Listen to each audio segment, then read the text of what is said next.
دسته مسیح سر و گشت کارابه نکام مسئله که بی مخواسته باگینم الوداره نکال در وی مال مشکلات که بی 4-5 مربین دجن و دمیرک یا 3 مرک یا دمیرک من دمیرک شور در به هفرا دکرن یکیشی مساکر یعنی داغت نگشت مداره مدی يعني ما بيس دانجي بلند تجور فقشت مورا مساكر ميرك يعني كتك داز خوكريا كتكي وي بي دارابيا او دكن كليد دكن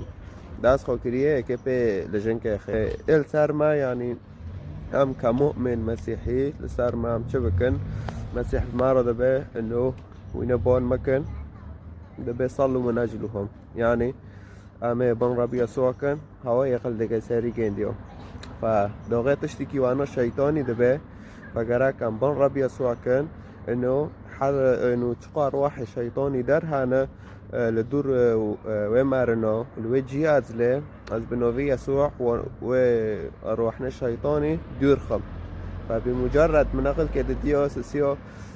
انه من الميكر يوتشور مارنورا نقول انه چه ارواح شيطانيه هانا دار لدور في مارنو ودفي مارنو دو انه بنوفي يسوع ملا قشتك دور كافن يعني بس شيطان جي انسان دور كافن انسان برنده تشتي رنده كدار وانو بمجرد مو انا كيكر مجاك ساكر وكتك داس فكري كبير سري جنك خينه دار بكده فجرو چه كتك غادينا يوليكي وحسكت بي وهيدي بي وانو كي باشه 4-5 شب افده هاتن که شراب گندیارا بکن مساکر هی ناونو یعنی آونه آونو هاتن که خود سر گندیارا ببینن در دیسا ملمکر مگو چقار واحد شیطانی انا در ملا دیسا گشتك جبر هارم بنوفي يسوع المسيح فچیچک نباد ایشی چند دقیقه تیچون نه چند دقیقه و جیته نچون و جا که ساکر یکی جوان گو خلاص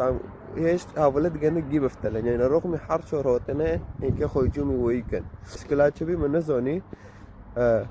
بشتي من الميكر دار ميكرنا ما يتحسن ورنا بس ابون يسوع كم انه سلام وهدوء دارات هيك انه بنوفي يسوع امو شيطاننا جوانا دور خف فديسو مجوان رجعوا كر مبون رب يسوع كر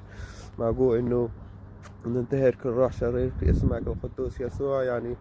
ما وانا ملمكر مجاك ساكر هاوجي هيدي بين يكيش وانا قشتك توباف كرن وقشتك شون والحمد لله يعني ناتا كاسبرين بي ونا تشتي بيس شابي وانا كيف يعني رب يسوع حيا وقشتك جيجوا بون كندكن نشد خازن بواده وبس وانا مخاص بمعجزة خوش بواقينم وساعتا واقيا خوش